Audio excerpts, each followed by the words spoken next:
မရှိပဲနဲ့လည်းပြောလို့မရအောင်အဲ့ဒီလိုပြောတဲ့စကားကလည်းဦးတို့ဒီသာသနာရဲ့တမိုင်းမှာလည်းဒါစုံစမ်းကြည့်ပါနော်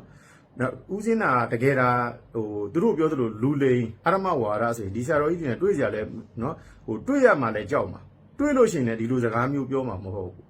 အဲ့ဒီစကားလုံးတွေကိုပဲဦးစင်းကပြောတဲ့စကားလုံးအပြန်အလှန်လုပ်ပြီးတော့ဒီလွန်ခဲ့သော9နှစ်လောက်ကဟာကိုဦးတို့မနေ့တနေ့ကမှနော်ပြောသလိုမျိုးအဲ့လာကိုအမြဲတမ်းနော်ဟိုပြန်ပြီးတော့ repeat ပြန်ပြီးတော့ဦးတို့ကိုဟိုလူတွေရဲ့အထဲမှာပေါ့ဝါဒဖြန့်တာပေါ့နော်ဝါဒပေါ့အမုန်းတရားတွေဖြန့်ပြီးတော့ဒါတွေကိုခေါင်းစဉ်မျိုးမျိုးပေးပြီးတော့မဟာနာ48ပါးဆရာတော်ကြီးကိုစိန်ခေါ်နေပါတယ်ဆိုတော့ခေါင်းစဉ်တက်ပြီးတော့ဒီလိုမဟုတ်မှန်လောက်ကြံဖန်တီးပြီးတော့ရုံမှန်ရတာဗျဓမ္မမိတ်ဆွေယောဂီသူတော်စင်များအားလုံးမင်္ဂလာပါပေါ့နော်ဒါဦးစင်းကဒီကနေ့ဟိုတတိယပိုင်းပေါ့နော်ဟိုပထမဒုတိယတတိယပိုင်းမှာဦးစင်းကဒါဟိုဒီနေ့ကလည်းပြောထားပြီးသားပေါ့နော်စောရကပုဂ္ဂိုလ်ဒါ6ဦးအောင်မြိုင်ပါပေါ့စောရကပုဂ္ဂိုလ်6ဦးအောင်မြိုင်ပါစောရကပုဂ္ဂိုလ်6ဦးနဲ့ဒါမဟာနာဥက္ကရာဆရာတော်ကြီးဦးဆန်နီမှာပေါ့နော်ဒါပူပေါင်းပြီးတော့ဒါတွေဒီဝင်းနီးဆရာရဲ့လုံတုံးလုံဥပဒေကိုလုတ်ကြံဖန်တီးမှုပေါ့နော်အဲ့လာတွေနဲ့ပတ်သက်ပြီးတော့ဒီဦးဇင်းကအကုန်လုံးထုတ်ပြန်ပြီးတော့ဖြည့်ရှင်းသွားမှာဖြစ်တယ်ပေါ့နော်သူတို့ရဲ့လုတ်ကြံဖန်တီးမှုတွေအားလုံးကိုဦးဇင်းကတစ်ခုမကြံအကုန်လုံးရသလောက်ရှင်းသွားမှာဖြစ်တယ်ပေါ့နော်ဒီ46ချက်မှာလည်းဦးဇင်းတို့ရေးကြီးတဲ့ချက်တွေကိုအဓိကဖော်ပြသွားမှာပေါ့နော်ကျန်တဲ့ဘိုင်းတွေအားလုံးလည်းဖြည်းဖြည်းချင်းဖော်ပြပါအခုကဒီစောရကပုဂ္ဂိုလ်6ဦးအပါဦးအောင်မြိုင်နော်ဒါသူရဲ့လုံခြံဖန်တီးမှုနဲ့ဒီမာနဥက္ကဋ္ဌဆရာတော်နဲ့ပူပေါင်းကြံစည်တာပေါ့နော်မာနဥက္ကဋ္ဌဆရာတော်ဦးစံနီမှာတန်လင်းမင်းเจ้าပါပေါ့နော်အဓိကကတော့ဒီစောရကပုဂ္ဂိုလ်ဒီဦးအောင်မြိုင်ကအဓိကပေါ့နော်ဒီဥအိနောဘာသာကစောရကဥဆောင်စောရကပုဂ္ဂိုလ်ဆိုတာတော့ဒါတော့သူတို့ဘလောက်နဲ့ခေါ်တာ9000နဲ့ခေါ်ထားလား1000နဲ့ခေါ်ထားလားတော့မသိဘူးပေါ့နော်ဒါစောရကပုဂ္ဂိုလ်ဥဆောင်စောရကကိုတော့သူတို့ဒါလုံခြံဖန်တီးထားတာပေါ့အမှုဆင်ထားတာပေါ့လေလွယ်ဒါကတော့ရှင်းလေးပါအဲ့တော့ဒီလုံခြံဖန်တီးမှုကတော့စောရကပုဂ္ဂိုလ်ဥအောင်မြိုင်ကဒီမာန48ပါးကိုသူခပိုက်တောင်နဲ့ထည့်ထားတာပေါ့ဦးစင်းအရှိပိုင်းမှာပြောပြတယ်လို့ပဲဒီကရုံးပေါ်ထိတ်ကွက်ဆိုတာအဲ့လိုမျိုးပေါ့နော်ဒါသူကတော့အမှုပွဲသားလုပ်ပြီးတော့မာန48ပါးကိုခပိုက်တောင်နဲ့ထည့်ထားပြီးတော့သူလိုရာကိုဒါလောက်သွားတာလေးတွေဦးစင်းကနော်သူတို့ဒီစောရနာကိုအမှုတွေကိုလုံခြံဖန်တီးသွားတာဘယ်ကနေလုံခြံဖန်တီးသွားလဲဆိုတော့လောတယ်သူရေးသားပြီး line ပေါ်မှာသူတင်ထားတဲ့ဟာလေးတွေကိုလည်းဦးဇင်းတို့ဘက်ကနေသုံးသပ်ပြီးတော့ရသလောက်ပေါ့အချိန်နဲ့တပြေးညီပေါ့ရသလောက်တော့ဦးဇင်းတို့ကသူ့ရဲ့လုံခြံဖန်တီးမှုတွေကိုဦးဇင်းတို့ကဖော်ထုတ်ပြီးဖြည့်ရှင်းသွားမှာဖြစ်တယ်ပေါ့နော်အခုသူကရေးထားတာကဒါအရမဝါဒဖော်ထုတ်တားဆီးဖယ်ရှားရေးတဲ့အကြောင်း၅ပေါ့အရိယမဏ္ဍတော်ရရိတ်တာဥတုရိယနဲ့အပေါင်းပေါ်များသည်တဲ့သာသနာဖြတ်မှုကြီးဆိုပြီးဒီလိုမျိုးခေါင်းစဉ်တက်ပြီးတော့ဒါတခိုးကလူပြန်ဟစ်ထားတဲ့ဟာပေါ့နော်တခိုးကလူပြန်ဟစ်တဲ့ဒီလောက်ကြံဖန်တီးမှုကိုဦးဇင်းရတစ်ခုချင်းရှင်းပြမယ်နော်အောက်ပါချီနီများကိုတဲ့နိုင်ငံတော်အာအတိပေးရန်တဲ့အတွက်တစ်နိုင်ငံတော်လုံခြုံရေးနှင့်အေဂျင့်တာယာရေးကော်မရှင်အကြီးအကဲများသိမြင်နိုင်ပါစေရန်တဲ့ဆိုတော့သူကခေါင်းစဉ်တက်တယ်ဦးဇင်းတို့လည်းတစ်ခါတည်းကြုံညာသွားမယ်ပေါ့နော်နှစ်နိုင်ငံတော်ကာကွယ်ရေးနှင့်လုံခြုံရေးကောင်စီအကြီးအကဲများအသိမြင်နိုင်စေရန်တဲ့3ပြည်ထောင်စုတရားလွှတ်တော်ချုပ်တရားလူကြီးများသိမြင်နိုင်စေရန်နဲ့4ပြည်ထောင်စုအစိုးရအဖွဲ့ကြီးကဲများသိမြင်နိုင်စေရန်5ပြည်ထောင်စုရှိနေချုပ်ဥပဒေရေးရာပြည်ထောင်စုဝန်ကြီးနှင့်တရားလွှတ်တော်ရှိနေများကောင်စီအကြီးကဲများသိမြင်နိုင်စေရန်ကူးယူတင်ပြပေးနိုင်သူများနော်ကူးယူတဲ့တင်ပြပေးသူများပါရှိပါကကိုမိတ်ဆွေတွေမှာတဲ့အဲ့ဒီလိုဆောင်ရွက်ပေးနိုင်သူများရှိပါကကုညီတင်ပြပေးပါရန်နဲ့မေတ္တာရက်ခံပန်ကြားအပ်ပါသည်တဲ့ဒါဦးစင်းကလည်းသူတို့တင်ပြထားတဲ့ဒီလူကြီးတွေပေါ့နော်ဒါ5ချက်ပေါ့အဲ့ဟာတွေအားလုံးကိုလည်းဦးစင်းကအခုအောင်မြင်တို့နော်စောရကပုဂ္ဂိုလ်အောင်မြင်ရဲ့ဒီစောရနာပုဂ္ဂိုလ်ရဲ့ကျင့်ဝတ်တစ်စက်မှမညီပဲနဲ့နော်ဒီလိုတွေလုံးချံဖန်တီးမှုတွေကိုလည်းဦးစင်းကရသလောက်အသေးစိတ်ရှင်းပြပါမယ်ပေါ့နော်တစ်ပေါ့သူကဘာဟုတ်တယ်မြမလဲဆိုရင်2019နှစ်ကစပြီးတော့အရိယမဏ္ဍိုင်တော်ရရိတ်တာဥ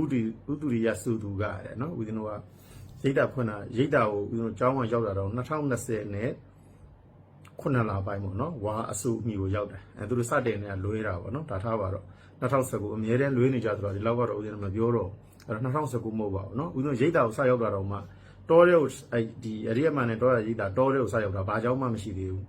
တော်တဲ့အိမ်နာကုတီတော်မှပြီးတယ်အဲ့တော့စရောက်တော့မှ2020ခုနှစ်လပိုင်းမှာစရောက်တာရိတ်တာက2021လောက်မှာစဖွင့်တာပေါ့ဆိုကြပါစို့เนาะထားလိုက်တော့အဲ့တော့ပြောချင်တာကနိုင်ငံတော်တန်ခါမာနဆရာတော်ကြီးများကိုတဲ့48ပါးကိုတဲ့တထိုင်နဲ့သောရပန်ဖြစ်အောင်နဲ့ဟောပေးလိုက်တယ်တန်ခါရဏ48ပါးလားဟုတ်လားတန်ခါရဏ48ပါးဆို48ပါးအရှင်များကိုလာမစစ်ဘူးလားလို့လာစစ်မှာလို့မျိုးပြောကြတယ်ဦးဇင်းအကြီးချင်းနဲ့အဲ့လိုမျိုးပြောလို့ရှိရင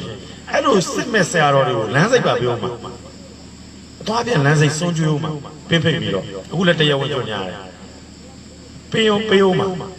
အဲ့တော့ဦးဇင်းကိုယ်တိုင်ဒီရဟန်းပေါင်မှာ2လပဲရှိတယ်တပိတ်သလုံးသင်္ကန်းသုံးတယ်နဲ့ဦးဇင်းအဲ့တန်ခါရဏနာတန်ခါနာက48ပေါင်လိုက်ရှာပထမဒေဝဆရာတော်ရှိနောက်ကအဲ့မော်ပြီးဖုံးရပါဘူးတန်ခါနာက48ပါဘလို့ဆက်သွယ်ရမလဲ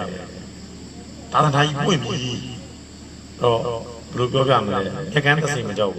းသူတို့ကငကိုတဲ့ဒူးပါတဲ့ကြောက်တာမဟုတ်လေမှားတာတော့မကြောက်တာလေမှန်တာဘာလို့ကြောက်အဲ့တော့ဒီဟာကကိုကငကိုတဲ့ဒီတန်နာကိုဆုံးတော့အဲ့လိုလိုက်ပြီးတော့လိုက်ရှာခဲ့တာဒီတရားတွေကိုကိုယ်တိုင်တရားဝင်သူတို့ကသူတို့စစ်တယ်ဆိုရန်ကောင်းတာသူတို့ကလည်းမတရားတာလုပ်လို့မရကြောက်စရာလည်းမလိုကြောက်တယ်ဆိုတာမဟုတ်တာလို့မှကြောက်ကိုတရားစစ်နေတော့ကိုယ်တိုင်စစ်ခံကြပြောမစံလိုင်စင်သွင်းနေတာလိုင်စင်သွင်းနေတာအဲ့တော့စစ်မဲ့ပြောရင်ဦးဇင်းအရင်ကြီးတယ်ဦးဇင်းစစ်သေးတယ်အဲ့တော့စစ်ရင်လည်းဦးဇင်းအကျဉ်းညံလည်းဘယ်လောက်ထိသုံးသပ်တာလဲအဲ့စစ်တဲ့လူတွေအကုန်လုံးတောရမှကြောက်ပေါ်မှာသူတို့ဂုံတိုက်ထားတဲ့ဟာကြီးနော်တစ်ခုချင်းနေဖတ်ပြမယ်ပြီးတော့မှပြန်ရှင်းပြမယ်လူတွေကိုတရားရဖို့ပူကိုမပူဘူးလူတွေကိုယဟန္တာဖြစ်တဲ့အထိ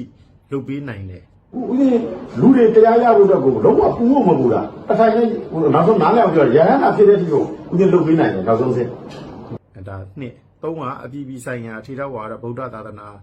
ပြုတက္ကသိုလ်ကြီးမှာတဲ့ပါကျုပ်ဆရာတော်အဖြစ်တာဝန်ပေးဆောင်ရွက်ခဲ့တယ်ပါကျုပ်ဆရာတော်ကြီးရဲ့မဂ်ကင်၈ပါးကိုပယ်တယ်အကုန်လုံးဘယ်သူမှမမားနေလိုက်လို့မရဘူးကျွန်တော်မားနေတာဟမ်ခင်ဗျားအစိုးရကလွဲသွားပြီဆိုကျွန်တော်မားတာကျွန်တော်မားရင်ခင်ဗျားမှန်ရမယ်ဘယ်တော့တော့ပါကျုပ်ဆရာတော်ကြီးကိုပယ်ရတာပေးပြီပယ်တယ်ပါကျုပ်ဆရာတော်ကြီးရဲ့မဂ်ကင်၈ပါးတရားကြောင့်သောရပန်ဖြစ်သူမရှိဘူးညပါကျုပ်ဆရာတော်ကြီးဟောခဲ့လို့တရားမရဘူးတရားအဲ့ဒီခေါ်နေပြီးတော့ကျွန်တော်မေးတဲ့မိကုမဆုံးသူလေခင်ဗျာအဲ့ဒါလူတယ်လောက်တာလူတယ်တော့အဲ့မှာပါပါဒီစပန်းနဲ့ရောင်းရပါသွားကျွန်တော်ပြောရအောင်လေစဉ်းစားတော့ဒီစပန်းကရတယ်ဒါနဲ့ဟောတဲ့တရားကိုပြောတာအဲ့ဒါဟောတဲ့တရားနဲ့ဘယ်သူမှမရတော့ဘူးလားဘယ်သူဘာလို့နာနေကြအောင်ပါကျုပ်ဆရာတော်ကြီးဘိုးစရာလို့မှနာတာလေညာအလုပ်ပေးပါလားအချိန်တိုအတွင်းဒီလောက်ရက်နေနေလေးနဲ့သောရပန်ဖြစ်အောင်ပြတ်တာပေးနိုင်တဲ့ရိတ်တာမြန်မာနိုင်ငံကမရှိဘူးနိုင်ငံလုံးရိတ်တာကိုခြုံပြီးတော့ဘယ်ထိရောက်လဲသောတာပန်နောက်တစ်ခုအသေးတာပြတာမလားဒီကနေ့ဖဲနေဒီပဲဒီပါဘူးလို့လားဒီကတော့ပြောတာခြုံပြီးတော့ဘုံမောင်းရောက်မြင်လိုက်လို့လားဟုတ်ပြီဘယ်လောက်တရားများများရတယ်လीဟောဒါသက်တည်လူတွေကြည့်သက်တည်ဒါဆိုရင်အဲဒီဘာပါလေးလွဲနေတာကိုဘယ်လိုပြန်တက်ပေးနိုင်လဲအဲ့ဒီမှာဒီရိတ်တာအရိယမန်နဲ့တော့ရိတ်တာကစသည်အဖြစ်ပေါ့နော်ဒါ9ရက်လောက်နဲ့တရားရအောင်ဟောပေးနိုင်တယ်အခုဆွေးနွေးမှာပြောချင်တာတခုတည်းပဲဒီပုံမောင်ကြီးပြောချင်တာတော့ဒါရိတ်တာကြီးထားလိုက်တော့ဒီလိုညံရောက်အောင်ဘယ်သူပြပေးနိုင်လဲထိထိမိမိနဲ့ဒိုင်းနဲ့ရောက်အောင်ဟိုပေါင်ကြီးတော့ရောက်ဒီလိုညံဟိုအထက်အဆင့်ထိရောက်အောင်ဘယ်သူပြနိုင်လဲအထက်ညံတွေရောက်အောင်ဟောပေးနိုင်တယ်စသည်ဖြစ်ဟောပြောနေတဲ့ကြောင့်ဒီဟောပြောချက်တွေကိုရုပ်တံဖိုင်ဖြစ် Facebook online များကူးယူ online ပေါ်များ Telegram တိတက်အဖွဲ့များတို့လွှင့်တင်ထုတ်ပြန်ဖြန့်ဖြူးခဲ့ကြောင်းသိရှိရပါသည်တဲ့နော်ဒါလေးကိုဦးဇင်း၅ချက်ကိုရင်းရှင်းပြမယ်တစ်ပေါ့နော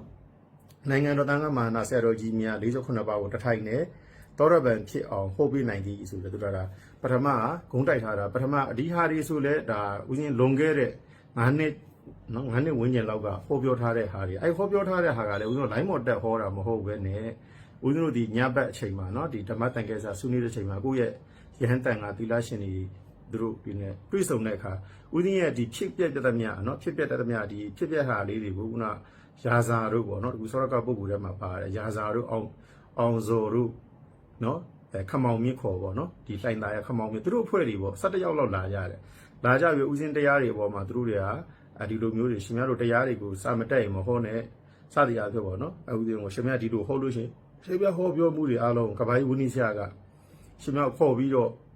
့နော်စစ်ကြလိုက်မယ်နော်ခေါ်ပြီးစစ်မယ်ဆိုရင်ဒီလိုမျိုးဦးဇင်းကိုအမှန်တမ်းပြောပြရင်တော့နော်အဒီပေးတာလည်းဖြစ်မှာပေါ့အဲ့တော့6လန့်ပြီးတော့ဦးဇင်းကိုဒီမာန48ပါးနဲ့ဦးဇင်းကိုဘယ်လိုပြောမလဲဆိုတော့ဒါတန်ခါချင်း ဟန်တိုက်တယ်လို့လည်းဂုံလိုက်တယ်လို့လည်းပြောလို့ရတယ်အဲ့ဒါကြီးနဲ့6နှံပြီးတော့ပြောတဲ့ခါကျတော့ဒီလိုသူတို့ရဲ့ပြောတဲ့အပေါ်မှာဦးစင်းရဲ့အတွေ့အကြုံကိုရှင်းပြနေတာဗီဒီယိုဦးစင်းကိုယ်တိုင်လည်းဗီဒီယိုရိုက်ထားတာမဟုတ်ဘူးเนาะအဲ့ထဲမှာလာပြီးတော့နားထောင်နေတဲ့တက္ကမတယောက်ကသူရိုက်ပြီးတော့တင်တာဒါဦးစင်းလည်းမသိလိုက်ဘူးပေါ့နောက်ပိုင်းမှသိရတာထိုးစားပါအဲ့တော့အဲ့ဒီလိုမျိုးပြောတဲ့ပုံမှာဦးစင်းကဒီတရားတွေပေါ်မှာဦးစင်းကမတုံမလှုပ်ပဲနဲ့ဒီအမှန်တရားတွေကိုလည်းဦးစင်းကဒါအဲ့တုန်းကဦးစင်းရဟန်းဟွာခမန်းကြီးဟောလောက်ရှိပေါ့နော်၄ဝဝန်းကျင်လောက်ရှိပေါ့အဲ့တော့ဦးစင်းကလွန်ခဲ့တဲ့ဒီရဟန်းဖြစ်တာ2လလောက်ထဲကဒီမဟာနာ48ပါးကိုဒီမိမိရဲ့တည်တဲ့တရားတွေသွားနော်ဟိုဒီလိုမစစ်ခင်ပေါ့မဟာနာ48ပါးဒီလိုမစစ်ခင်ကိုယ်တိုင်သွားပြီးတော့ဟိုစစ်စည်းခံခြင်းနဲ့ဒီဆရာတော်ကြီးရဲ့အဆုံးဖြတ်ကိုနော်ဩဝါဒအဆုံးအမတွေကိုနာခံခြင်းနဲ့ဆိုပြီးဦးစင်းကိုယ်တိုင်48ပါးကိုတွေးဖို့အတွက်ဒါဦးစင်းကမှန်တာပြောရင်တစ္ဆာပါဒီမှန်ကန်သောတစ္ဆာတရားကြောင့်လည်းဦးစင်းလည်းတော့ဒီတစ်ကမ္ဘာလုံးကိုသာသနာကိုဒီထက်မှကနော်နေလို့လားလို့ထပ်ပြီးတော့သာသနာကြီးပွင့်ပါစေထပ်ပြီးတော့လည်းသာသနာတစ်ကမ္ဘာလုံးပြုနိုင်ပါစေဒါဦးစင်းရဲ့စေတနာအမှန်အဲ့ဒီလိုမျိုးဦးစင်းကဒီ48ပါးဒီဦးစင်းကမဟာနာကဘာကြီးမဟာနာဆိုတာကဟိုမဟာနာယုံဆိုတာကဘယ်ဘက်မှာလှည့်ထားမှန်းတော့မသိဘူးဒါပေမဲ့လည်းဦးစင်းရဲ့ဒီသာသနာပေါ်မှာထားတဲ့စေတနာဒီညမှာလည်းအများကြီးပြောပြခြင်းတယ်ဗောနော်သာသနာပေါ်မှာထားတဲ့စေတနာဩဒီလိုမျိုးဦးဇင်းတို့ကဒီလူပညာရှိယဟန်ပညာရှိသာသနာအုပ်ဆောင်မှုတွေကိုဒါပြောပြရင်တော့အားလုံးသူတို့တွေဝမ်းသာကြမှာပဲအဲ့တော့မင်းရဲ့တရားတွေကဘယ်လိုတွေတွေးရှိခဲ့တာလဲနော်မင်းရဲ့တရားတွေဘယ်လိုတွေသိခဲ့တာလဲဆိုတာကိုဒီလိုမျိုးပဲဒီဆွမ်းလုံးဆရာတော်ကြီးတွေတဲမှုဆရာတော်ကြီးတွေလိုမျိုးပေါ့နော်ဒီရတဲ့တရားတွေကိုစစ်တယ်လို့ပဲထင်တာပေါ့အဲ့လိုစစ်ရင်လေဦးဇင်းကဣတိပဲရွေအကြမကြဦးဇင်းပြောနိုင်တယ်လို့ဦးဇင်းကစာပေမကျွမ်းကျင်ပရိယတ်ကိုနော်ဦးဇင်းကဝန်ခံထားပြီးသားစာပေတော်မှ2တန်းတော်မှဟိုအတန်းစာပေါ့နော်ဒီအတန်းစာတော်မှပဲဟို2တန်းကိုမြန်မာစာကို2တန်းကိုမြန်မာသားမှာ2တန်းမှာမြန်မာစာကိုတုံညရအောင်ဖြေတာပါလို့ဆိုတာဦးဇင်းကိုယ်တိုင်ဦးဇင်းကဝန်ခံထားတယ်ဒါဦးဇင်းရဲ့ပညာပါရမီအားဖြင့်ဦးဇင်းမှာဒီကံနေခဲ့တယ်ဒါတွေတော့မြန်မာစာတော်မှ2တန်းမှာတော့မှမူလတန်းမှာတော့မှမြန်မာစာကိုတုံညရအောင်ဖြေခဲ့တယ်ကြပါတယ်ဆိုတာဦးဇင်းကဒါပလင်ပေါ်မှာလည်းဟောခဲ့တယ်ဒါဦးဇင်းရဲ့ဖြစ်စဉ်နဲ့ဒါလူတွေပေါ်မှာဦးဇင်းကလိန်လားမလိန်လားဆိုတာကိုเนาะဒါအကြံမြင်ဟိုလူပညာရှိရဟန်းပညာရှိတွေသိနိုင်တယ်အဲ့တော့ဦးဇင်းကဒီလောကီရဲ့မူလာတန်းတော်မှာမြန်မာစာတုံညရအောင်ဖြည့်တယ်ဆိုတော့ဒီပရိရဲ့စာပေတွေကိုလည်းဦးဇင်းကမကျွမ်းကျင်ဘူးဒါပေမဲ့ဦးဇင်းကခန္ဓာမှာကျင့်ထားတဲ့တရားတွေအားလုံးမှန်ရင်လည်းမှန်တယ်မှားရင်လည်းမှားတယ်ပေါ့နော်ဒီဆရာတော်ကြီးတွေစစ်ဆေးတာကိုဦးဇင်းကအယိုးသားစွာနဲ့သူ့ဥစုစဦးဇင်းကခံယူတာလေဒီဆရာတော်ကြီးတွေကိုစစ်ဆေးခံတယ်ဆိုတာကကိုယ်မှဝန်းစာမရှိဘဲနဲ့ဘာတစ်ခုမှစာမတက်ဘဲနဲ့ဦးကစာကြက်ပြီးတော့လဲဆရာတော်ကြီးတို့သွားပြီးတော့လဲရှင်းပြလို့လည်းမရဘူးလိန်လို့လည်းမရဘူးဦးဇင်းစာမတက်ဘဲနဲ့အဲ့တော့ဒီဆရာတော်ကြီးတွေကိုအရင်တော့ကလည်းတွေးကျင်တဲ့ဆန္ဒရဲ့ဒီတရားတွေရှင်းပြရင်တော့ဒီဆရာတော်ကြီးတွေကနားလည်နိုင်တဲ့နော်ဉာဏ်ရှိမယ်သူတော်ကောင်းကြီးတွေကဝမ်းမြောက်ဝမ်းသာနဲ့ကြိုဆိုကြမယ်လို့ပဲဒါဦးဇင်းရဲ့အမြင်နဲ့မြင်ခဲ့တယ်ဆိုတာလေဦးဇင်းပြောပြပြီးသွားပြီဒါအရင်တော့ကဦးဇင်းရဲ့ခံစားချက်အဲ့တော့သူတို့ကတိုင်မယ်ဆိုတော့ဟာကောင်းတာပေါ့ငကိုတွေကလည်းကိုကလည်းမဟာနာ48ပါးဆရာတော်ကြီးတွေကိုဒီတရားတွေကိုအမှားမှန်တွေကိုဖွဲ့ခြားတတ်ဖို့အတွက်ဦးဇင်းကိုယ်တိုင်အစ်စ်ခံတာဒါဆရာတော်ကြီးတို့ဆိုတာလိန်လို့ရတဲ့အရာမဟုတ်ဘူးလေဟုတ်လားအဲ့တော့ဦးတို့ကဒီလိုမူလသိမ်းမှုဆရာတော်ကြီးတို့ပဲနှုတ်နဲ့ပဲအမြင့်ဖြည့်လုပ်ပြီးတော့နော်မူလသိမ်းမှုဆရာတော်ဥက္ကဋ္ဌဆရာတော်တို့ဆွလုံးဆရာတော်ကြီးတို့လိုမျိုးဒီလိုမျိုးတွေပဲမိမိကျင့်သုံးတဲ့တရားတွေဘယ်လိုတွေကျင့်သုံးခဲ့တာလဲနော်ဘာတရားတွေခေါ်တာဟောတာဘာကြောင့်ဟောတာလဲစသည်အဖြစ်ပေါ့နော်ဒီလိုမျိုးတွေဆရာတော်ကြီးတွေဝိုင်းစစ်မယ်နော်ဆရာတော်ကြီးတွေဒီလိုမျိုးမေးဖြေပဲလုပ်မယ်လို့ပဲထင်တာပေါ့အဲ့လိုမေးဖြေလုပ်မယ်ထင်ပြီးတော့ဦးဇင်းကစစ်တာကိုမေးတာကိုခံယူမှာနော်အဲ့တော့ဟုတ်ရင်လည်းဟုတ်တယ်မဟုတ်ရင်လည်းမဟုတ်ဘူးဆိုရောအဆုံးမဩဝါဒခံယူဖို့ဦးဇင်းကတွေးနေချင်တယ်အဲ့တော့အဲ့ဒီအချိန်မှာသူတို့တွေကဒီမာန48ပါးနဲ့တွေ့နော်ဟိုကဘာကြီးကခေါ်စစ်မယ်ဆိုတော့ဦးဇင်းကရောအဲ့ဝမ်းတာတော့ပိုကောင်းတာပေါ့စစ်တော့လည်းပိုကောင်းတာပေါ့နော်ဦးဇင်းကသူတို့ကကိုယ့်ကို6လန့်နေပေါ့နော်ဒီအောင်စော်တို့ပေါ့နော်အောင်စော်တို့ဒီလို6လန့်တဲ့ခါကျတော့အဲ့ပေါ်မှာဦးဇင်းကမကြောက်တဲ့အပြင်ဟိုနော်ဟိုဟာစစ်တော့လည်းပိုကောင်းတာပေါ့စစ်တော့ဦးဇင်းကဒီဆရာတော်ကြီးတို့လည်းတကယ်လည်းတွေ့ကျင်တဲ့ဆန္ဒရှိတာစစ်တော့ဦးဇင်းကလည်းသူတို့ပေါ်မှာအမှန်တမ်းပြောပြရင်ဟိုမကြောက်တဲ့အကြောင်းကိုပေါ့နော်ဦးဇင်းကစကားတက်တဲ့တိုင်းဦးဇင်းရဲ့စိတ်ထဲမှာရှိတဲ့အတိုင်းပေါ်ပြလိုက်တယ်နော်အဲ့တော့ဟုတ်ပြီဒီဆရာတော်ကြီးတွေးတော့လည်းပိုကောင်းတာပေါ့စစ်မဲ့ဆိုရင်လည်းဦးဇင်းကမကြောက်တဲ့အပြင်ကိုဒီမဟာနာ48ပါးစစ်တာကိုဦးဇင်းကမကြောက်တဲ့အပြင်ကိုနော်အသွားပြန်စီဘိုးပေးပြီးတော့စောမကတ်လိုက်အောင်မယ်ဆိုပြီးဒါဦးဇင်းကိုယ်တိုင်ပြောခဲ့တယ်ဒါကိုလည်းဦးဇင်းကဝန်ခံထားတယ်အဲ့တော့ဦးဇင်းကဒီနေရာမှာဒါလူတွေပေါ့ယောနိတော်မနေတိကာရပေါ့နော်နှလုံးသွင်းမှန်ကန်မှုလို့တယ်ဦးဇင်းဒီဆရာတော်ကြီးကိုစိန်ခေါ်နေခြင်းမဟုတ်ဘူးနော်အဲ့တော့ဒီပေါ်မှာ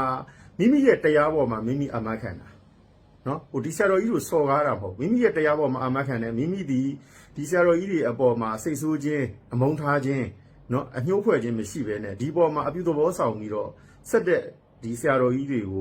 ုနော်ဦးစင်းဒီတစ်ချက်ကဒီပေါ်မှာကိုယ့်ဘက်ကအရှိတဲ့တရားတွေကိုပြောပြခွင့်ရှိတဲ့အတွက်ကြောက်စရာလည်းမလိုဘူးကြောက်တယ်ဆိုတာကနော်လိန်တဲ့လူတွေကကြောက်တာမဟုတ်တဲ့လူတွေကကြောက်တာဦးစင်းကလိန်တဲ့လူလည်းမဟုတ်ဘူးမဟုတ်တာကြီးကိုလိုက်ပြီးတော့ပြောနေရလည်းမဟုတ်တဲ့အတွက်ဒီမာန48ပါးနဲ့တွေ့တဲ့ပေါ်မှာကိုကြီးဝမ်းသာစွာနဲ့ဦးစင်းကဝမ်းမြောက်ဝမ်းသာကြိုးဆိုတဲ့အပြင်ကိုအသွားပြန်ဆုံးကပ်နော်အသွားပြန်စီဝိုးပေးတဲ့ပြင်ကိုစွန်းမကပ်မယ်လို့ပြောတာဒီရင်ထဲမှာမရှိဘဲနဲ့လည်းပြောလို့မရအောင်အဲ့ဒီလိုပြောတဲ့စကားကလည်းဦးတို့ဒီသာသနာရဲ့တမိုင်းမှာလည်းဒါစုံစမ်းကြည့်ပါနော်ဦးစင်းနာတကယ်ဒ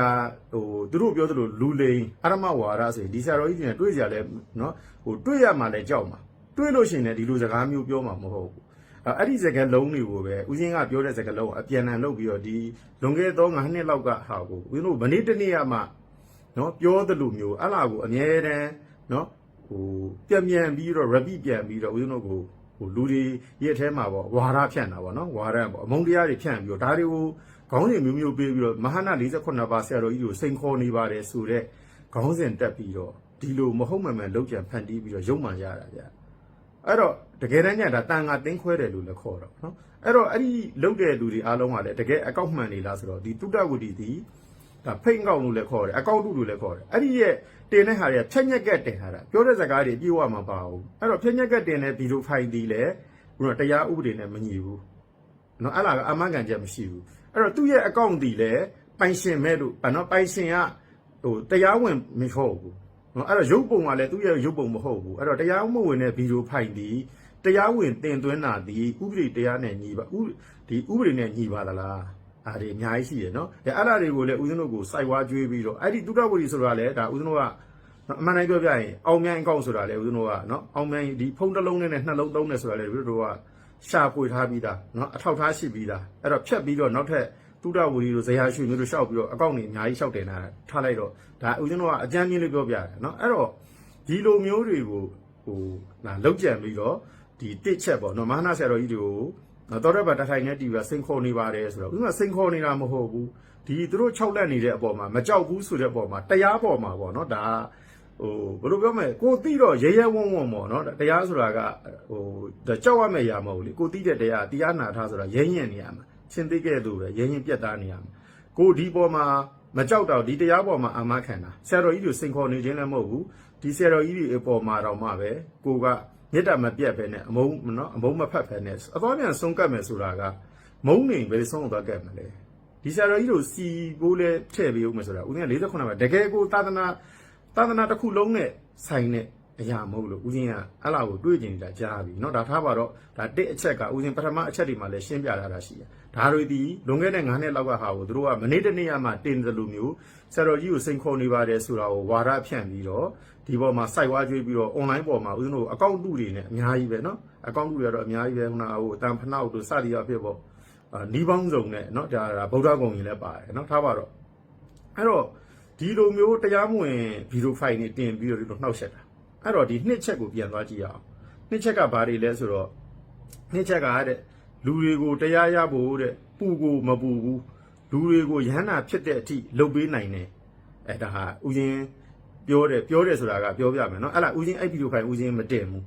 အဲ့တော့ဥစဉ်တို့အကောင့်မှာဥစဉ်ရဲ့အကောင့်ကလည်းမတင်ဘူးဥစဉ်တို့အရိယမဏ္ဍိုင်ကလည်းမတင်ဘူးဆိုရင်ဒါဥစဉ်တို့ကအမကန်ချက်เนาะဒါအမကန်ချက်မရှိဘူးအဲ့ဒီအကောင့်ကလည်းဒါမိမိတို့ဗီဒီယိုဖိုင်နဲ့တွဲပြီးတော့လည်းတင်ပြပေးမယ်နော်အဲ့ဟာလည်းဒီနေ့တွဲတင်ပြန်ဘာလို့လဲဆိုတော့အနောက်မှာဖြက်ညက်ကလှုပ်ထားပြီးနောက်မှာနော်မဲကြီးဝါးကြီးတွေနဲ့ဦးတို့ကိုဖြက်ညက်ကလှုပ်ပြီးတော့အိမ်အိမ်မှာနော်ပြောတဲ့စကားအဲ့လာကလည်းဦးစင်းသိပါတယ်နော်ဦးစင်းရဲ့တကာတယောက်အိမ်မှာပေါ့နော်နာမည်တော့မထည့်တော့အဲ့တကာကလည်းသိတယ်ထားပါတော့အဲ့တကာမပြောလို့တော့မရဘူးပြောရမှာအဲ့တကာကလောတယ်ဦးစင်းတို့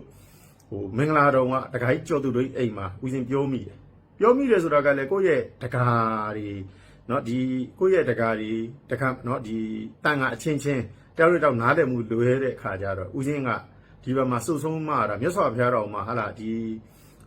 ီတုတ်တန်တဲ့ဝင်းကြီးနဲ့เนาะဒီလိုမျိုးချင်းရေကျန်တဲ့ကိစ္စနဲ့ညှင်းပွားမှုဖြစ်တဲ့ကမြတ်စွာဘုရားတော်ရှင်းလို့မရတဲ့ဒီပလက်တော်တော်တွေကိုသွားပြီးတော့ဝါရင်းကာလာသွားပြီးတော့တရင်တုံးပြီးတော့เนาะ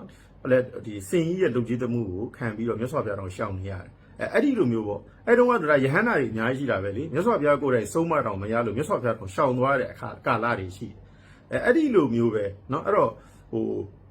ဒီပေါ်မှာဆုံးမရမရတဲ့ခါကျတော့ကိုအချင်းချင်းဦးဇင်းတို့ကပြောတဲ့ဟာဦးဇင်းတို့ကိုတရားမဝင်အဲ့ဗီဒီယိုဖိုင်ကလည်းဒါဦးဇင်းနားမလဲဘူးเนาะ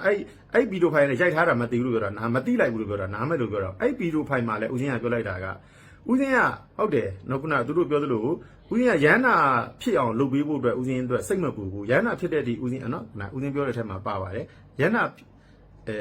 ဦးဇင်းကတရားရဖို့ကိုပူးဖို့မပူဘူးလူတွေကိုရဟန္တာဖြစ်တဲ့အထိလုပ်ပေးနိုင်တယ်ဒါဦးဇင်းပြောခဲ့တယ်ပါတယ်အဲ့ပြောခဲ့တဲ့ဟာကလည်းဦးဇင်းပြောကြတာ line ပေါ်မှာတရားဟောတာမဟုတ်ဘူးကိုအချင်းကိုရဲ့တပည့်တာဝါကအဲ့တခိုင်းကြော်သူတွေဆိုတဲ့မင်္ဂလာတော်ကအိမ်မှာဦးဇင်းကအဲ့ဒါနော်ဦးဇင်းဘေးနားမှာပြောပြတယ်ဦးဇင်းတို့အကြောင်းကနေထွက်သွားတဲ့အဲ့ဒီနော်ကိုရင်ကြီးခေါ်ဥတေဇီနီယာပေါ့အခုတော့လူထွက်သွားပြီနော်သူ့နာမည်ကထိုက်မင်းကိုလို့ခေါ်တယ်နော်ထားပါတော့အဲ့တော့ဦးဇင်းအကြောင်းထွက်သွားတယ်အဲ့လားတွေကနောက်မှလည်းအသေးစိတ်ရှင်းပြမယ်အဲ့တော့အချင်းချင်းမသိမြတ်ဖြစ်တဲ့ဟာပေါ်မှာဦးဇင်းကဖြည့်ရှင်းတဲ့အပေါ်မှာကုဒဂရမတွေကိုစုံမနေတာအဲ့တော့ဦးတို့ကဒီပေါ်မှာတောက်တောက်ကဒီတရားရဖို့အတွက်ကိုပူးဖို့မပူဘူးရဟန္တာရှိဦးဇင်းရဟန္တာဖြစ်တဲ့အထီကိုလုပ်ပေးနိုင်တယ်တို့ပညာတော့လေတောက်တောက်ကဒီလိုညီညွတ်နဲ့နော်အားလုံးကိုဒီအစင်ပြောင်းနေရာတကာလိုက်ပြီးတော့ဦးဇင်းပြောဖို့အတွက်ကြတော့ဦးဇင်းမှာမတက်နိုင်ဘူးအဲတော့တရားရဖို့အတွက်ကဦးဇင်းကမပူဘူးဒါပေမဲ့လူတွေတောက်တောက်တင်းတင်းမြတ်မြတ်စီစီလုံးလုံးနဲ့ညီညာညာနေဖို့အတွက်ကြတော့ဦးဇင်းမှာတော့ပြင်မှန်းတယ်ခက်ခဲရှိတယ်ဆိုတဲ့ဟာကိုသဘောတရားကိုဦးဇင်းကဒါကိုယ့်ရဲ့တပည့်တာဝါကအချင်းချင်းကိုယ့်တပည့်တာဝါကိုအိမ်တအိမ်မှာဦးဇင်းကဒါလွတ်လွတ်လပ်လပ်ပြောပြနေတဲ့ဟာနော်အဲ့ဒီပေါ်မှာကိုသူတို့ကဘာလုပ်အဲ့လောက်မိမိကိုတဲ့မိမိတဲ့ရဟန္တာဖြစ်တည်ဟုတဲ့ဒါကိုဆွဆွဲတာပေါ့နော်သူသိကိုရဟန္တာဖြစ်တယ်လို့ဆိုတော့အဲ့တော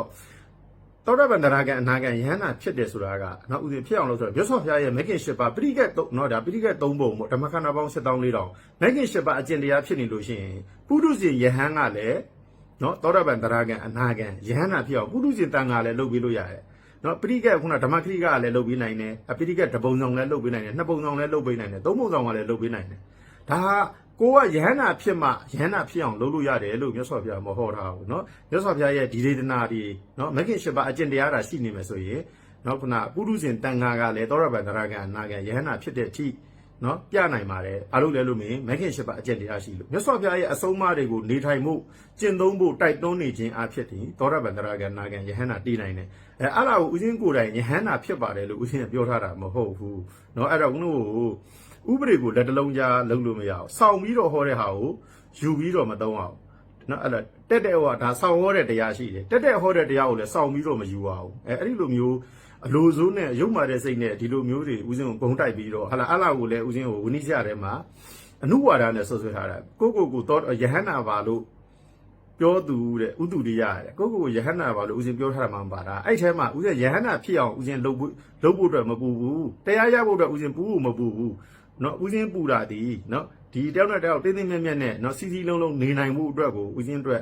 ဒါတွေဟာဦးဇင်းအတွက်ပြင်မှန်းတယ်လို့ဒီလိုမျိုးပြောပြတဲ့စကားဒီအဲ့တော့ဝိနည်းတော်၎င်းဥပဒေတော်၎င်းပေါ့နော်တဘာဝယုတ်တိကြသလားနော်ဦးဇင်းက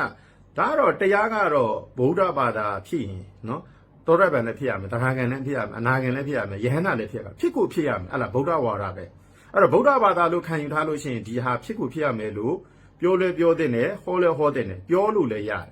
်အဲ့လားကိုဒီယဟန္တာဖြစ်အောင်ဟောပေးမဲ့ပုဂ္ဂိုလ်ဟာအာရမလားသောရပန်မဖြစ်နိုင်ဘူးတရာဂံမဖြစ်နိုင်ဘူးအနာဂံမဖြစ်နိုင်ဘူးယဟန္တာမဖြစ်နိုင်ဘူးလို့ပြောတဲ့လူကအာရမဝါရလားဆိုတာကိုဝိနည်းဓမ္မကံလှုပ်ထုံးလုံနည်းဥပဒေရဖရာရဲ့ပိဋကတ်တော်ရဆိုရင်ဒီဟာတွေယဟန္တာမဖြစ်နိုင်ဘူးလို့ပြောတဲ့လူကဓမ္မဖြစ်မလားအာရမဖြစ်မလားသောရပန်တရာဂံအနာဂံယဟန္တာဖြစ်နိုင်ပါတယ်ပုဂ္ဂိုလ်နော်ဖြစ်နိုင်ပါတယ်လို့ဟောတဲ့ပုဂ္ဂိုလ်ကဓမ္မဖြစ်မလားအာရမဖြစ်မလားအဲ့တော့လူပညာရှိယဟန်ပညာရှိဒီဟာတွေလည်းစဉ်းစားနိုင်ပါတယ်ဒါဦးဇင်းကဗုဒ္ဓဝါဒဝိပဿနာဝါဒလေဝေဖန်ပိုင်းချလို့ရတယ်ဦးဇင်းကမိမိကိုမိမိနော်ငါယဟန္တာဖြစ်နေပြီငါ့ကိုကိုးကွယ်ကြငါပြောတာကိုယုံကြလို့တခွန်းမှလည်းဟောထားတာမပါဘူးဦးဇင်းဒီနေ့ချိန်ကြီးဦးဇင်းရဲ့တပည့်တော်ဝါကားတွေကိုမိမိကတော့သောရပန်မိမိကတော့ယဟန္တာလို့ပြောထားခြင်းနော်ဝန်ခံထားခြင်းမရှိဘူးဒါပေမဲ့ဦးဇင်းဟောတဲ့တရားတွေအားလုံးကသောရပန်ဖြစ်ကြောင်းတရာဂံဖြစ်ကြောင်းအနာဂံဖြစ်ကြောင်းယဟန္တာဖြစ်ကြောင်းတွေအားလုံးကိုတော့ဟောထားတယ်မတူဘူးနော်မိမိရည်ရွယ်ပြီးတော့နော်ယဟန္တာပါလို့ပြောတာမဟုတ်ဘူးသောရပန်ဖြစ်တယ်လို့မိမိပြောတာမဟုတ်ဘူးမိမိဒီတရားတွေကိုကျင့်သုံးခြင်းအဖြစ်မိမိဒီမြတ်စွာဘုရားရဲ့တရားတွေမဂ္ဂင်၈ပါးတရားကိုကျင့်သုံးရင်သောရပန်တရာဂံအနာဂံယဟန္တာဖြစ်နိုင်တယ်လို့ဟောတာအာရမဝါဒလားအဲ့ဗုဒ္ဓဝါဒလား ဗုဒ္ဓဘာသာကเนาะအဲ့တော့လူတွေအားလုံးကိုနားမလဲနားမကိုယ်တိုင်လည်းမရောက်ဘူးကိုယ်တိုင်လည်းမကြင့်မဲနဲ့အဲ့တော့ခုနကလူလိုပြောရင်ဘေးတိုင်ပေါက်ပြောလို့ခေါ်တာပေါ့เนาะဘေးတိုင်ပေါက်ပြောပြီးတော့ဒီဘလောက်ပဲတိအကျင့်မပါလို့ရှိရင်မသိနိုင်เนาะအဲ့တော့ဗုဒ္ဓရဲ့သာသနာဘယ်မှာတည်လဲလို့ရှိရင်ကျင့်သုံးတဲ့ပုဂ္ဂိုလ်တွေမှာပဲတည်တယ်မကျင့်သုံးမဲနဲ့အဲ့လိုစာဖတ်ပြီးတော့ကမ္မဝါဆက်ပြီးတော့သူများကိုဆရာကြီးလုပ်နေတဲ့လူတွေထဲမှာဗုဒ္ဓဘာသာမတည်ဘူးဘယ်တော့မှမတည်ဘာလို့လဲဆိုတော့ကိုယ်တိုင်မကျင့်သုံးထားတဲ့အတွက်ဒီတရားတွေကလည်းမခိုင်မြဲဘူးပိဋကတ်သုံးပုံစောင့်နေကြစားเนาะဝါတော်ကြီးက50 60ဖြစ်နေကြစားအမြဲတမ်းဖောက်ပြန်နိုင်သေးတယ်ဗုဒ္ဓဘာသာအနေနဲ့ပြောင်းသွားနိုင်သေးတယ်เนาะဒါကျောင်းသမောရေးတော်ပုံမှာလည်းပါတယ်ထားပါတော့အဲ့တော့ဒီဖုန်းကြီးကလူထွက်ပြီးတော့ခရစ်ယာန်နဲ့ဝင်သွားတာတွေရှိတယ်တာရကတွေအများကြီးရှိတယ်အဲ့တော့ပြောချင်တာကပရိယပရိပတ်ပရိဝေဒကိုယ်တိုင်အဲ့တော့ဝေဖန်တဲ့လူတွေအားလုံးဟာဒီလူကเนาะဟိုတောရပံမဟုတ်ဘူးဒီလူကရဟန္တာမဟုတ်ဘူးဟုတ်တယ်လို့ဆုံးဖြတ်ရအောင်ကိုယ်တိုင်ရောအပေလွတ်ပြီလားကိုယ်တိုင်ရောတောရပံတည်ပြီလားကိုယ်တိုင်ရောရဟန္တာဖြစ်ပြီလားအဲ့တော့ရဟန္တာဖြစ်ပြီဆိုရင်တော့မှပဲမိမိရဲ့အလိုနဲ့မိမိရဲ့အထင်နဲ့ဝေဖန်လို့မရအောင်နှစ်ဦးရှားเนาะတွားပြီးတော့တိုးတိတ်เนาะမေးတင်တာမေးရမယ်ဆွေးနွေးတင်တာဆွေးနွေးရမယ်ညှိနှိုင်းရမယ်ဘာယူရချက်နဲ့ဟောတာလဲเนาะဒါကိုဟောတာဟောခြင်းအဖြစ်လွဲမှားနေတဲ့စကားလုံးမှားနေဆိုရင်လည်းဒါသူတော်ကောင်းပေါ့เนาะဒါမိတ်ဆွေချင်းသာသနာပြုပုဂ္ဂိုလ်ချင်းတက်မဲ့ပေးရမှာဒါကိုသာသနာပြုတယ်လို့ခေါ်တာအဲ့တော့အပြစ်မရှိပြစ်မရှာပြီးတော့ဘာတစ်ခုမှလည်းကိုယ်လည်းသာသနာမပြုနိုင်ဘူးသူများပြုတဲ့ဟာကိုဝိုင်းပြီးတော့เนาะဒီလိုမျိုးတွေကိုဟောတဲ့လူကဘာလို့ပဲဟောနားထောင်တဲ့လူကယူခြင်းတယ်လို့ယူတာလေအဲ့တော့ဟောတာကတရားတစ်ပုဒ်တည်းပဲနာကြတဲ့လူကမိမိတို့ရဲ့ဉာဏ်နဲ့မိမိတို့ရဲ့ဉာဏ်အတိတ်နဲ့အနုယဉ်ပေါ်မှာယူခြင်းတယ်လို့ယူကြတာမြတ်စွာဘုရားဟောတာတရားတစ်ပုဒ်တည်းပဲဒါပေမဲ့ရသွားတာသောရပန်တရာကံနာကံယဟန္တာတီတာကြောင့်တော့မတူတော့ဘူးတူတာတော့မတူဘူးเนาะအဲ့တော့အပြစ်နဲ့ကြည့်မယ်ဆိုရင်တဲ့ဖယားတော်မှာပဲเนาะအပြစ်ဟိုပေါ့ဟိုဒီလိုမျိုးအပြစ်နဲ့ကြည့်မယ်ဆိုရင်မြတ်စွာဘုရားတော်မှာဒေဝရက်ကเนาะဒါဒေဝရက်နဲ့တွေ့ရင်မြတ်စွာဘုရားတော်မှာပဲမလွတ်ဘူးအပြစ်နဲ့အပြစ်ကြည့်မယ်ဟိုပေါ့ဘယ်လိုပြောမလဲခုနကဦးချင်းပြောသလိုပေါ့เนาะဟိုလူတွေကအပြစ်မျက်လုံးနဲ့ကြည့်မယ်ဆိုရင်လူတွေအမုန်းတရားနဲ့ကြည့်မယ်ဆိုရင်မြတ်စွာဘုရားတော်မှာပဲမလွတ်ဘူးနော်ဒေဝရက်မျက်လုံးနဲ့ကြည့်မယ်ဆိုရင်မြတ်စွာဘုရားလိုမျိုးအလုံးစုံပြည့်စုံတဲ့လူတော်မှာပဲမလွတ်ဘူးအဲ့ဒါဘာလို့လဲဒေဝရက်မျက်စိနဲ့ကြည့်လို့တကယ်မြတ်စွာဘုရားရဲ့မျက်စိနဲ့တကယ်ကြည့်မယ်ဆိုရင်ဒီလိုဒေဝရက်ကြီးလို့နော်စော်ကားရုပ်မာနေတဲ့လူတော်မှာအပြစ်မရှိဘူးအဲ့တော့ကိုကဘယ်လိုပြောဘုရားရဲ့မျက်စိနဲ့ကြည့်မှာလားဒေဝရက်ရဲ့မျက်စိနဲ့ကြည့်မှာလားမြတ်စွာဘုရားရဲ့နော်ဉာဏ်မျက်စိနဲ့ကြည့်မယ်ဆိုရင်ဒေဝရက်လို့မြတ်စွာဘုရားကိုလုံးချဖန်တီးနေတဲ့တက်နေတဲ့တပ်ဖို့အမျိုးမျိုးကြံစီတဲ့ဒေဝရက်ကြီးတော်မှာဘာပြစ်မှမရှိဘူးဟာလားဖယားရဲ့ဝါဒအဲ့တော့ဒေဝရရဲ့ဝါဒအာရမဝါဒတွေကကြတော့မြတ်စွာဘုရားလိုပုဂ္ဂိုလ်ဟောနေအောင်မှပဲဟာလားအပြစ်ရှာပြီးတော့မှနော်အမြဲတမ်းအညှိုးထားပြီးတော့မုန်းထားပြီးတော့လုတ်ကြံဖန်တီးကြတယ်အဲ့တော့မိမိတို့ကြည့်နေတာကအာရမဝါဒမျက်လုံးနဲ့ကြည့်မှလားဖယားရဲ့မျက်လုံးနဲ့ကြည့်မှလားဆိုတော့အရင်သိဖို့လိုတယ်နော်အဲ့တော့ဦးဇင်းကယဟန္တာကိုယဟန္တာပါလို့မပြောထားဘူးအဲ့ဒါကိုလည်းအနုဝါဒနဲ့မိမိကိုယဟန္တာတို့ဝန်ခံထားသူဆိုပြီးတော့ဒီလိုလုတ်ကြံဖန်တီးမှုတွေအားလုံးဟာဟိုမိမိတို့ကတော့သူတစ်ဖက်သားကိုဖြစ်စေခြင်းနဲ့ဆန္ဒနဲ့ပြောကြညာတော့လေမဟုတ်မမှန်ပြောတဲ့ခါကျတော့အရန်လေပြောတဲ့လူတွေအားလုံးအကြီးလဲတန်လို့မိမိတို့ရဲ့ရုပ်မာမှုအားလုံးအပေါင်းကိုတတ်တခုစောင်းထားသလိုဖြစ်နေရုပ်မာမှုအားလုံးကိုတတ်တခုစောင်းသလိုဖြစ်နေတာမဟုတ်တာကြီးကိုဟုတ်တယ်လို့ဟုတ်တရားအောင်ဘိုင်းပေါ်တက်ပြီးတော့တကားအောင်မြိုင်တို့စောရကပုဂ္ဂိုလ်6ဦးတို့မလိမ္မာနဲ့နော်အဲ့တော့ဒီဗီဒီယိုဖိုင်တွေအားလုံးကလည်းဦးဇင်းတို့ကသိပြီးသားအဲ့တော့ဟိုဘက်မှာလည်းထပ်ပြီးတော့ပြောချင်တာနောက်3အပိုင်းကိုပြောပါနော်အပြည်ပြည်ဆိုင်ရာထေရဝါဒဗုဒ္ဓတက္ကသိုလ်နော်သာသနာပြုတဲ့ဗုဒ္ဓတက္ကသိုလ်မှာပေါမောက္ခဆရာတော်ကြီးဖြစ်တဲ့တာဝန်ပေးဆောင်ထားခဲ့တော့ပါကျုပ်ဆရာတော်ကြီးရဲ့မဂ္ဂင်7ပါးကိုပယ်တယ်ပါကျုပ်ဆရာတော်ကြီးရဲ့တရားမဂ္ဂင်7ပါးတရားကြောင့်သောရပန်ဖြစ်သူမရှိဘူးအချိန်တိုင်းတွင်အချိန်တို့တွင်ဒီလောက်ရက်နေနေလေးနဲ့သောရပန်ဖြစ်အောင်ပေးနိုင်တဲ့ရိတ်တာမြန်မာနိုင်ငံမှာမရှိဘူးဒီမှာကဒီရိတ်တာအရိယမန်နိုင်က9ရက်လောက်နဲ့တရားရအောင်ဟောပေးနိုင်တယ်နော်အထက်ညံတွေလည်းရအောင်ဟောပေးနိုင်တယ်စသည်ဖြစ်ဟောပြောထားကြောင်းအဲ့ဒီဟောထောပြောချက်ကိုတဲ့ရုပ်သံဗီဒီယိုဖိုင် Facebook online YouTube online များ Telegram တည်တဲ့အဖွဲ့များတဲ့လွှင့်တင်နဲ့ထုတ်လွှင့်ဖြန့်ကြည့်ထားခဲ့ကြောင်းနဲ့သိရပါသည်တဲ့ဒါဆိုရင်လည်းဒါဥစဉ်နော်ဟိုသုံးဝင်ပြောပြမယ်ဒီဆိုင်ရာဆိုတော့အဲ့ညမှာထေရဝါဒပါကျုပ်ဆရာတော်ကြီးရဲ့ဒီတရားတွေအပေါ်မှာဒါအဓိကဦးတို့ချင်းချင်းပေါ့နော်အဲ့တော့တက္ကမောင်ကြီးရယ်နားလည်အောင်ပြောမယ်ခုနရံမျိုးအောင်ပေါ့ဒီရ ရံမျိုးအောင်ဖျားယူအမေရိကန်နိုက်ကလက်ထဲကဖျားယူခဲ့ထားတာအဲ့ဒါလည်းဦးစင်းရဲ့တခါရင်းပဲသူတော်မှဒီမဟာရံမျိုးအောင်ဖျားကြီးကိုမန္တလေးကြောက်တော်ကြီးဖျားမှာဦးစင်းကိုလှူထားတာ300ကျော်လှူထားတာအဲ့ဒါတခါရင်းနေတခါကြီးတို့ပြောနေတဲ့တခါမောင်ကြီးတော်မှဦးစင်းကိုမလှူထားဘူးเนาะအဲ့လောက်ထိမလှူထားဘူးเนาะအဲ့တော့ပြောချင်တာကတခါ2ယောက်เนาะအဲ့ဒီမှာလည်းတခါကျော်သူတိန်ကเนาะဦးစင်းတို့ကိုသူ့ရဲ့ဒါအဲ့တုန်းကတော့ဦးဇင်းတို့နဲ့ကျောင်းမှာ तू ကဝင်ထွက်လုပ်ပြီးတရားတွေပဲတော့ तू ကလာထိုင်မှုတယ်ပေါ့နော်ထားပါတော့အဲ့တော့ तू ကဗီဒီယိုရိုက်ထားတယ်အဲ့ဒါကဦးဇင်းတို့မြစ်မင်္ဂလာညွန့်ဟုတ်ပါဘူးဒီနော်ဦးဇင်းတို့ဒီတာမွေပေါ့မြစ်တာညွန့်တာမွေမြစ်တာညွန့်ရဲ့အိမ်တအိမ်တခါကြီးရဲအောင်ရဲလင်းလားခဏလေးထားပါတော့တခါကြီးအိမ်တခါတအိမ်ပေါ့နော်အဲ့ဒီရဲ့အိမ်မှာပေါ့အဲ့တော့အောင်ရဲလင်းလားအောင်ရဲလင်းမဟုတ်ဘူးခဏလေးထားပါအဲ့ဒီအိမ်တအိမ်မှာဂီတာတွေလည်းပါတယ်နောက်မှာเนาะအဲ့တော့ဂီတာတွေလည်းပါတယ်အဲ့ဒီအိမ်တအိမ်မှာအချင်းချင်းတောင်းတော့နားလည်မှုလွဲနေတဲ့ဟာနဲ့တို့တငယ်ချင်းချင်းတွေပဲအဲ့လာကဟိုပါကျုံးဆယ်တော်ကြီးတရားမက်ကရှပါမှန်ရှိတယ်လို့ပြောတာလေဒါဦးစင်းရဲ့တကအရင်เนาะရံမျိုးအောင်ပဲဟိုဘက်ကတကမောင်ကြီးရလေဦးစင်းရဲ့တကပဲအဲ့တကကြီးကျော်သူတွေရလေရင်တော့ဗီဒီယိုရိုက်နေလေဦးစင်းတကပဲအဲ့တော့မှထားပါတော့အဲ့ဒီအိမ်တအိမ်မှာလူအိမ်တအိမ်မှာတို့ချင်းချင်းငင်းခုန်လုပ်နေတာကိုတို့မှတ်တမ်းတင်ထားတာအဲ့မှတ်တမ်းတင်တဲ့ဗီဒီယိုဖိုင်ကလည်းလွန်ခဲ့သောတစ်နှစ်ကျော်လောက်ကဗီဒီယိုဖိုင်ပဲเนาะထားလိုက်တော့အဲ့တော့မှတ်တမ်းတင်တို့တင်ထားတာဦးတို့လည်းအမှုမဲ့မသိပါဘူးเนาะအဲ့တော့တင်ထားတယ်အဲ့ဒီမှာတို့ချင်းချင်းငင်းခုန်လုပ်ပြီးတော့ရန်ကဦးစင်းရဲ့တကာရင်ရန်ကလည်းဒါပါကျုပ်ဆက်တော်တရားကြီးကိုပေးတာလားတကောင်မောင်ကြီးကလည်းငင်းခုန်လို့သူကနားမကြားတဲ့ခါရန်နားမကြားတဲ့ခါတော့အော်ပြီးတော့ပြောပြီးတော့အနိုင်လူပြီးတော့လူပြောနေတဲ့အချိန်မှာတကောင်မောင်ကြီးကလည်းဒီလိုမျိုးပေါ့နော်ဟိုအနိုင်လိုချင်းဟိုစကားလူပြောတဲ့အချိန်မှာသူ့ရဲ့ပုံမှာမခံကျင်တဲ့အနဲ့လူပြီးတော့စကားကိုပြီးရင်ပြီးရောပေါ့မြင်ပြက်အောင်ဆိုပြီးတော့ပြောလိုက်တဲ့စကားပဲရှိတယ်နော်အဲ့တော့ तू ကဒါသူပါကျုပ်ဆက်တော်ကြီးတရားကိုပယ်နေတာလားဆိုတဲ့စကားလုံးကို तू ကရံမျိုးအောင်ကဒါနိုင်လူပြီးတော့ပြောတာဟိုကလည်းစကားကိုပြီးပြက်အောင်ဆိုပြီးတော့ကဲပယ်တယ်ဆိုတဲ့စကားကိုဟိုဖြတ်ပြီးတော့ဒီလိုမျိုးချင်းစကားပြောတာတရားဟောတာလည်းမဟုတ်ဘူးဦးစင်းကလည်းဘေးမှာအဲ့မှာနှစ်ဖက်လုံးကဦးစင်းရဲ့အဲ့မှာရှိနေတူရဲ့ဦးစင်းရဲ့တက္ကရာမတွေကြီးပဲနော်အဲ့တော့ရှိတာ4-5ယောက်ပေါ့နော်အဲ့အောင်တန်းလင်း sorry နော်ခုနအောင်တန်းလင်းတို့အိမ်မှာညတို့အဲ့လိုမျိုးဆွေးနွေးနေတာဟာလားဒီလိုအချင်းချင်းစကားများနေတဲ့ဗီဒီယိုဖိုင်ကလည်းနော်အချင်းချင်းကိုစကားနိုင်လို့ပြီးတော့ဟိုတရားတာအမြဲတမ်းဦးတို့ကခုမှမဟုတ်ဘူးအเจ้าမှလည်းဒီလိုပဲသွားတဲ့နေရာမှာလည်းဒီလိုချင်းချင်းတို့ရဲ့ဦးစင်းနဲ့မတွေ့ခင်တော့ကလည်းတယောက်နဲ့တယောက်ကတငယ်ချင်းချင်းမဟုတ်လို့စကားနိုင်လို့နေတာအဲ့တော့စကားနိုင်လို့တာဒီပယ်တယ်ဆိုတဲ့တကောင်မောင်ကြီးကြတော့ဦးစင်းရဲ့တပည့်တဲ့နော်ဒီပါကျုပ်ဆက်တော်ကြီးတရားကလည်းမက်ကေရှပါလည်းနိဗ္ဗာန်ရောက်နိုင်လို့ပြောတာလေဒါရံမျိုးအောင်လည်းဦးစင်းရဲ့တပည့်ပဲလေအဲ့တော့ရံမျိုးအောင်ကြတော့ဦးစင်းရဲ့တပည့်လို့မထည့်ပဲနဲ့ဒီပယ်တယ်ဆိုတဲ့တကောင်မောင်ကြီးကဦးစင်းရဲ့တပည့်ပါဆိုပြီးတော့ခေါင်းစဉ်တက်ပြီးတော့နော်ဒါဦးစင်းပုံလေဗီဒီယိုဖိုင်လေဟိုပါတာမဟုတ်ဘူးနော်အဲ့တော့ခုနပြောချင်တာဦးစင်းကလည်းဒီဘောမှာ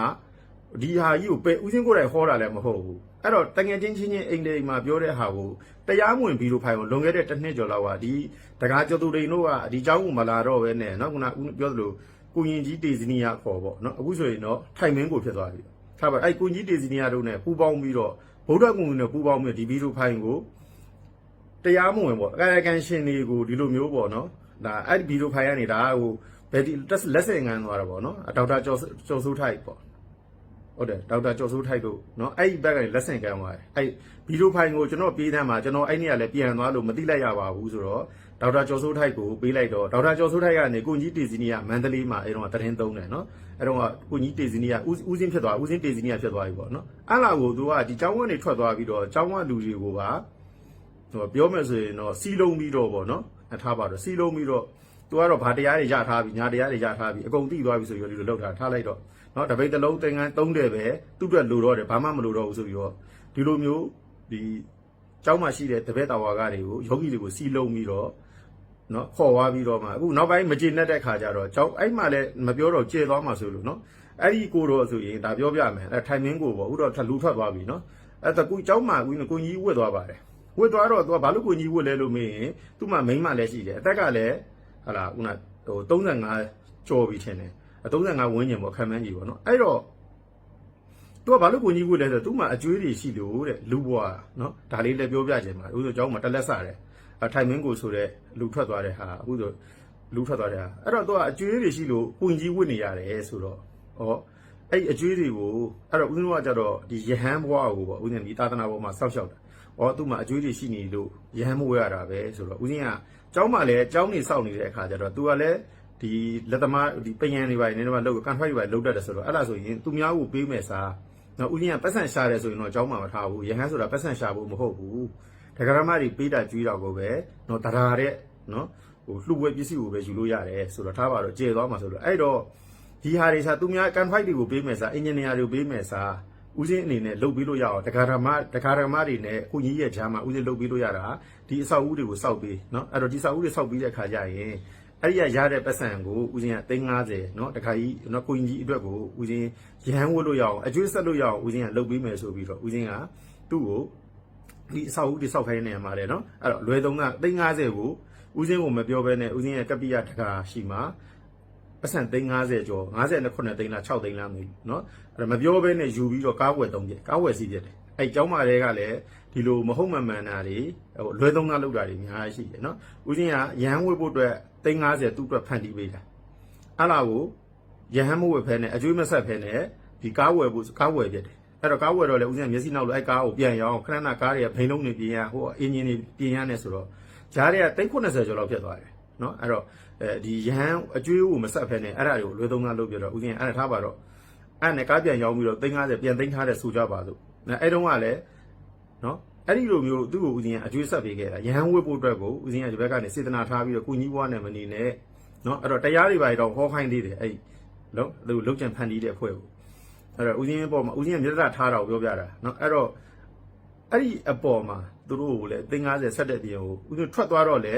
ေသူကျွန်တော်ရွာပြန်ပြီးတော့ရဟန်းဝတ်အောင်မယ်ဆိုပြီးတော့သူပြောတဲ့ကဦးစင်းကတရားဟောတရားပြသွားနေတဲ့အချိန်ကာလမှာပေါ့အဲ့တော့ဘယ်သွားလဲဆိုရင်ဒီအောင်တမာတိရိတ်တာမန္တလေးမှာတရားသွားပြနေတဲ့အချိန်တင်ပါတယ်နော်အဲ့တော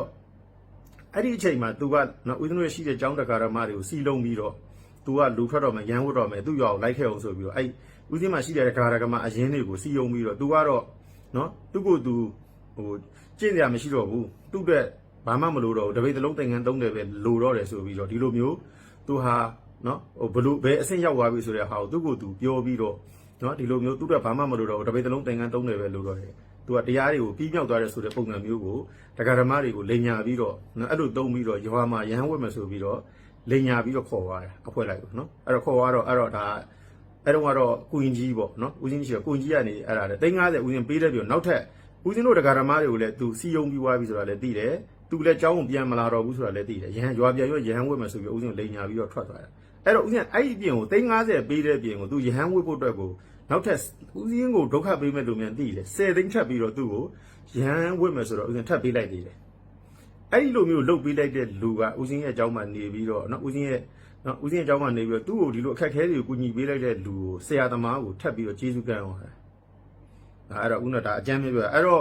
တော့သူပြောတဲ့တရားတွေကိုအကုန်သိသွားပြီလို့ပြောတော့လူတွေကလည်းအဟုတ်မှတ်ပြီးသူ့နောက်လိုက်တဲ့အဖွဲတွေကလည်းတတ်ရှိတယ်အဲ့ဒီအဖွဲတွေကနေတုံပုံကန်ကြတာပေါ့နော်အခုတော့သူကလူထွက်သွားပြီးတော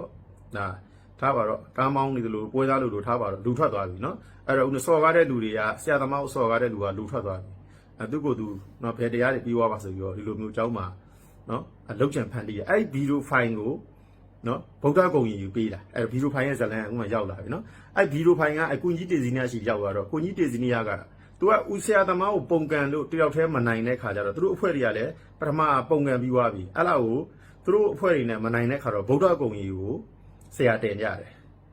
နော်ဒါတစ်ဖွဲ့အဲ့တော့ဗုဒ္ဓဂုံဆရာတင်ပြီးတော့မနိုင်တဲ့ခါအောင်စော်တို့ကလည်းဗုဒ္ဓဂုံကိုတစ်ဖက်လက်ကနေဆရာတင်ထားတာလည်းရှိတယ်နော်အဲ့လိုင်းပေါ်မှာသူတို့ချင်းချင်းနော်ဟိုဗုဒ္ဓဂုံကြီးနဲ့သူကအပေးယူရှိထားပါတော့ကျေသွားမှာဆိုလို့အဲ့တော့ဒီဗီဒီယိုဖိုင်ဒီတစ်ချက်ကာယကံရှင်ခွင့်ပြုချက်မရဘူးနောက်ထပ်ဗီဒီယိုဖိုင်လွန်ခဲ့သောတစ်နှစ်ကဟာကျောင်းမှာဦးစင်းဟောတာလည်းမဟုတ်ဘူးအိမ်တိတ်မှာနော်ဦးစင်းရဲ့တကာ2ယောက်ရံမျိုးအောင်လည်းဦးစင်းရဲ့တကာပဲတကာပေါ်မုံကြီးကလည်းဦးစင်းရဲ့တကာပဲအဲ့ချိန်မှာလည်းဗီဒီယိုရိုက်တဲ့တကာကြီးကျော်သူတွေကလည်းဦးစင်းရဲ့တကာတွေပဲနော်အဲ့ဒီဟာတွေအားလုံးဟာကို